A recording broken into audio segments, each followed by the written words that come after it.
politics and history. So war is prevalent in history plays. So is the thematic generally of the political and what is the proper rule of the regime. I would say all of Shakespeare's plays deal with politics in some way, but the histories deal in a more focused way with the traditional sense of the political. So to quote Alexander Leggett, what is the traditional sense of the political? It would be to quote, the ordering and enforcing the gaining and losing of public power in the state.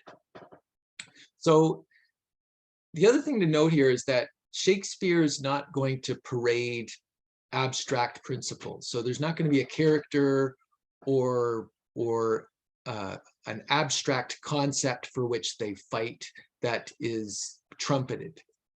What we get are individuals and their passions, their reasons, their what they hold dear, and in the dramatic interplay and interaction of these characters, we take away from the holistic design some sort of sense of a message of what Shakespeare may be saying or may not be saying about proper political rule.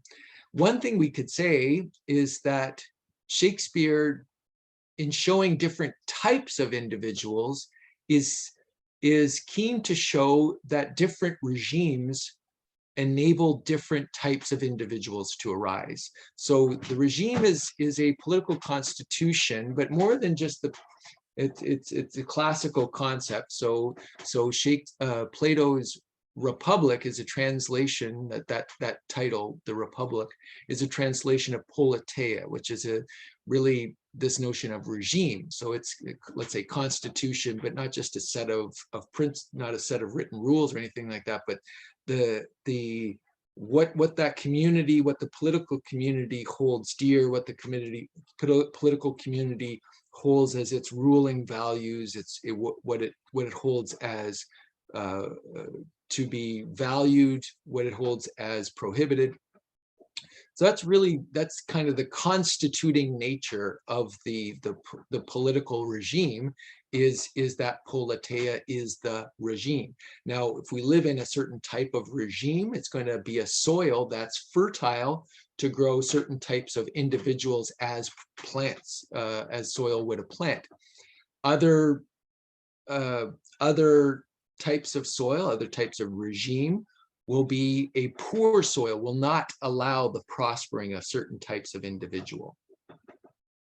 So in his Roman plays, Shakespeare shows the essence of the Roman regime under the form of the Republic and the Empire. So in the Republic, in the early forming of the Republic, he shows this in this play called Coriolanus. Now, Coriolanus, the lead character, is this really martial, spirited, individual, honor-seeking individual, an aristocratic warrior who let's say disdains the plebeian masses to some extent. So we see that with the rise of the Roman Republic, the Roman Republic is going to be something that can produce a Coriolanus, honor-seeking individual, aristocratic warrior individual type. But we see in the course of the plot of Coriolanus as play that aspect of the regime needs to be moderated with concern for and give a space to the common laborers, the plebeians. So they are through that play we see the victory of the plebeians in their request for this institution of the tribunate.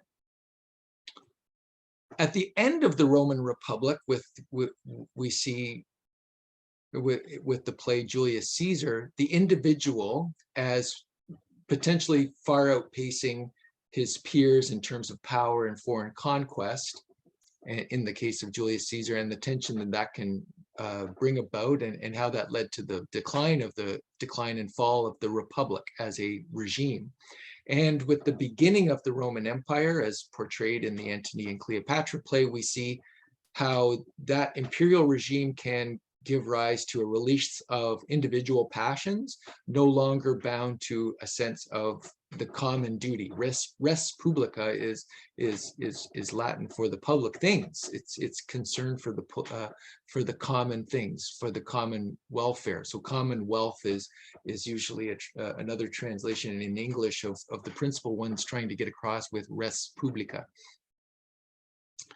So in the English histories, Shakespeare shows English monarchy as a regime that, in order to prosper, must combine those elements of a republic and an empire, must combine the elements of a centralized state, so a kind of an imperial rule under a strong monarch. And what we see on that front is that the history plays show catastrophes always happen when we have a weak monarch. And I've tried to schematize that here in terms of political power on this spectrum.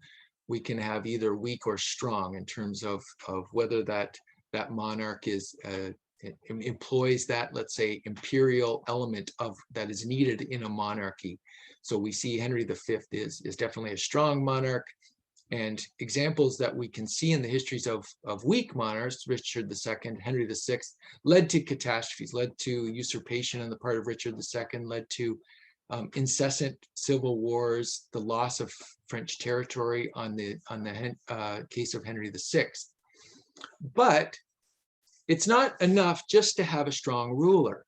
We can see that a strong ruler that doesn't have at least a seeming concern for the public good also leads to catastrophe. So we can have a strong ruler such as Richard III was definitely a strong ruler, but had no concern for public notions of morality or the good of the common people. So that led to a certain type of tyranny. Henry IV, in a different way, not a tyrant in the sense of Richard III, doesn't show the same concern for public morality, is quite explicit about being Machiavellian, and that has its own limitations in terms of his garnering of the legitimacy with his fellow nobles. So Shakespeare seems to be saying that for the English monarchy to prosper, it needs to combine those two elements that we see as lessons from the Roman histories. We talked a bit in the introduction to Shakespeare about the morality play. We talked about how before this real birth of Renaissance or 16th century drama in England, that had been preceded in the late Middle Ages by mystery plays and morality plays. And these morality plays featured, an everyman character having to find his or her way through existence, being tempted by vice, being called by virtue, and having to find the right path. So according to some scholars, and notably Irving Ribner, I've cited here at the bottom, the morality play in a way becomes the history play in the course of the 16th century. So if every man represents kind of universal humanity, the history play, the general representative of humanity, is replaced by a nation. So the nation becomes this sense of the main character, and it's the nation struggle as it goes through, kind of being pulled in one direction, being pulled in another, and having to find its way. I'll also note that the English histories, as opposed to the Roman histories, have to deal with another political institution, another political force, that of the Christian church. So with Christianity, as opposed to the religion of the Greeks and Romans, we're dealing with a religion that's universal as opposed to a civic religion. So in a civic religion, it's a religion of the city. So the gods and goddesses of the Greeks, for instance, are those of the city, and maybe another city worships another god and goddess, and maybe they know of those other gods, but they're not held in the highest esteem. They're not part of the rites and traditions of that city. Now, also with a civic religion, the rights and traditions are really part and parcel of being a member of that city. So you're a member of that city, you're a citizen, you're expected to follow those rights. It is on a par with the other prohibitions against murder that that city would have, or if the city had another law, it would be part and parcel with those types of civic laws, prohibitions, and sacred standards. A universal religion transcends, well, applies to humanity as a whole, so it's beyond that one city.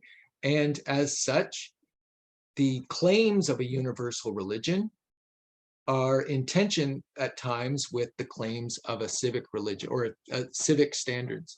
So to give an example, let's say that's topical for 21st century Canadians would be, let's say, the law permitting abortion or permitting doctor-assisted suicide.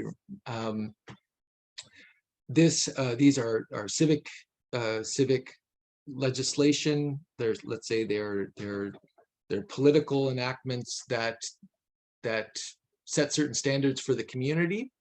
But if someone adheres to the beliefs of certain traditional religions, the religious beliefs and standards could be in tension with those political legislated standards. So if one holds to those traditional religious beliefs, they would be in tension and would hold the religious beliefs to have a higher claim because they come from a divine revealed source that is beyond that of any particular political institution and any particular political any community. The other difference, so there's that claim, so that adds the fact that Shakespeare is dealing with an organization, an institution that is in tension with the political community, or can be in tension. So what is Shakespeare's view on the relationship of the church and the state, let us say? We will see some of that tension in Henry V for sure, right off the bat. First scene, there's this tension on display. The Christian religion, as opposed to Greek Roman religion, is otherworldly versus this worldly. So this worldly, that type of religion, what is valued, what is the actions, rewards for action are in this world. If I'm brave, if I perform my duty, I'm not expecting to direct all of my attention to the fate of my soul in an afterlife. It's because I need to do that for the good of this world and this life now, and the people in this life, maybe my descendants in future generations, but it's in this world that we will see the benefits of virtuous behavior. And otherworldly religion sees really the goal of all of our actions. Our life in this world is about spiritual alignment with a divine that is otherworldly. It is in a spiritual realm. It's to be revealed to us in its finality in another life, in another form of existence. And then the final point would be that goes back to Machiavelli too, is that the Christian church, we could say, cultivated a spirit of humility and obedience versus the independent spirit of the warrior cultivated by the classical religious doctrine. So what does that do to thoughts around politics and what's needed in the political community? If on the one hand we have people who may adhere to beliefs that are in tension with the beliefs of the political community, if they're directed to otherworldly goals as opposed to advancing the goals of this community, and if rather than being fierce warriors willing to die and fight for the community, they've been cultivated in the spirit of humility and obedience. So all that to say, we could say that a dichotomy at work the political dimensions of Shakespeare's English histories is this tension between what's required of a medieval regime and the modern regime. And I want to claim that Shakespeare's English histories largely chart out the various conflicts at work there, and he follows a certain understanding, I would say, of what was ultimately taught by Machiavelli, the need for the modern ruler to control the influence of the church on the state or political life, to get the subjects to focus on the prosperity in this world for them to be able to advance their communal goals, and to cultivate again the independent spirit of the warrior.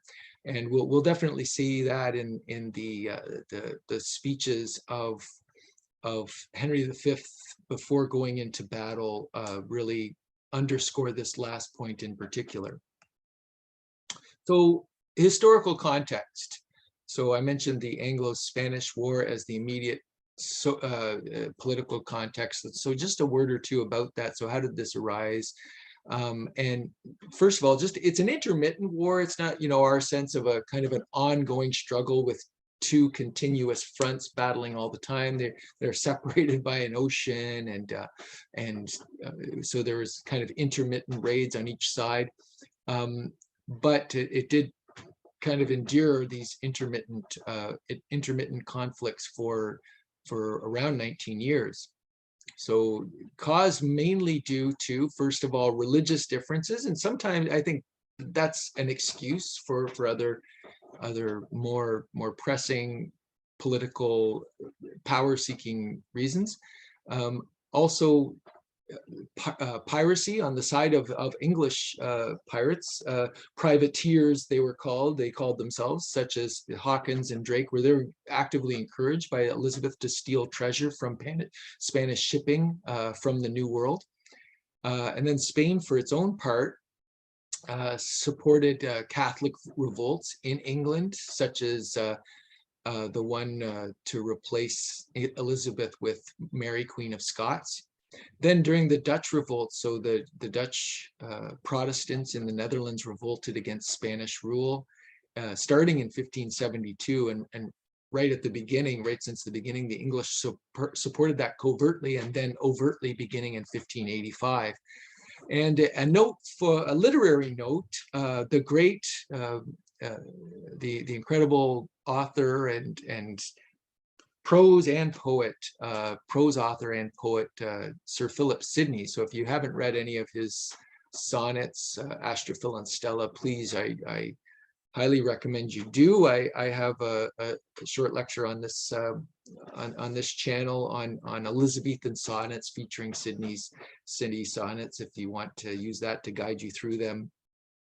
So excellent poet, the Renaissance man, poet, soldier, courtier, who everyone looked up to in this generation of the 1580s and 90s, died in 1586 in the Battle of Zutphen in the Netherlands as part of this conflict.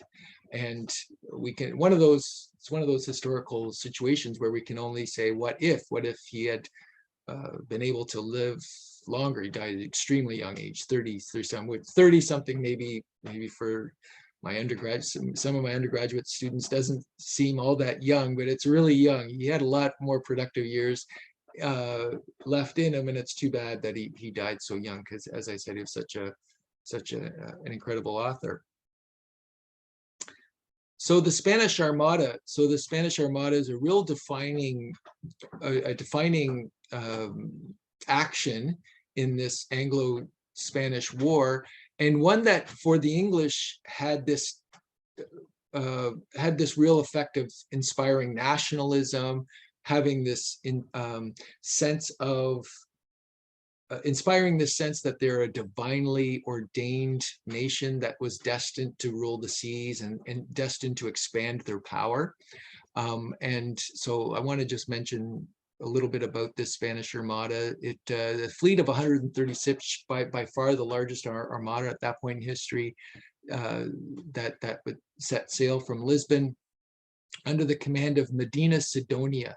So he had no previous experience of naval command. So strangely appointed by the Spanish monarch to do this and to lead this expedition. On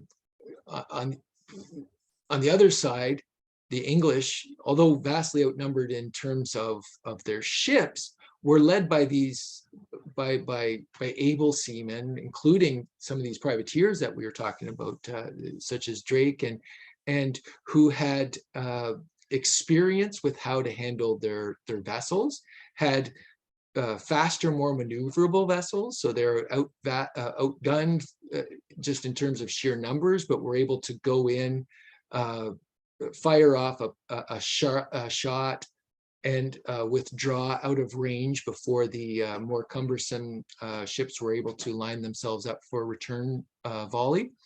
They had better shipboard cannon technology, and one reason that, and when people mention the Spanish Armada, people say, "Oh well, it was destroyed by a storm." That was one reason. Towards the end, they had already lost several engagements before then, but that's kind of what gave them the finishing blow towards the end, and was also, for the English at the time, another reason why they felt that this was a divinely aided victory. The fact that the storm came at just the right time. So as I said, it really contributed at this time to this heightened sense of English nationalism. So it was seen when it launched as invincible. They're so vastly outnumbered, and there must have been divine providence behind their victory. God had chosen the English people to win, had chosen them to be prosperous, had chosen the Tudor dynasty to be in rule at that time. So there's a celebration of the English nation, celebration of the English achievement under the Tudors. The political achievement of the Tudors was seen as God's providential salvation from the years of civil war that we talked about, the Wars of the Roses, and from the scourge of Richard III. We have this political solution in the Tudors, and there's also a religious solution that the Tudors affected, that being charting out via Media, a middle way between the extremism of Protestant that you would see in Northern Europe, Protestant reaction against Roman Catholicism in terms of destroying all ecclesiastical structures and traditional rituals and beliefs, and adhering strictly to Rome on all matters. So they tried to affect a via Media between those, and we also, as I said, on the political realm, had a compromise between or seemingly a compromise between the houses of York and Lancaster in the Tudors. So what also fed into this nationalism were some chronicle history. So in the 16th century, there's a resurgent sense of trying to articulate the history of the nation, and notably these chronicle histories, Edward Hall and Raphael Holinshed in the mid part of the century, and had written chronicles that were directly influential for Shakespeare. He had certainly read them. At this period too of the 1590s, during this Anglo-Spanish War, there were also a real proliferation of books on military tactics and doctrine, and we see echoes of that in Henry V. We see echoes of the fact that these are prevalent books that people are reading and probably pontificating about in pubs and sounding like they're experts in military doctrine because they've read one book, and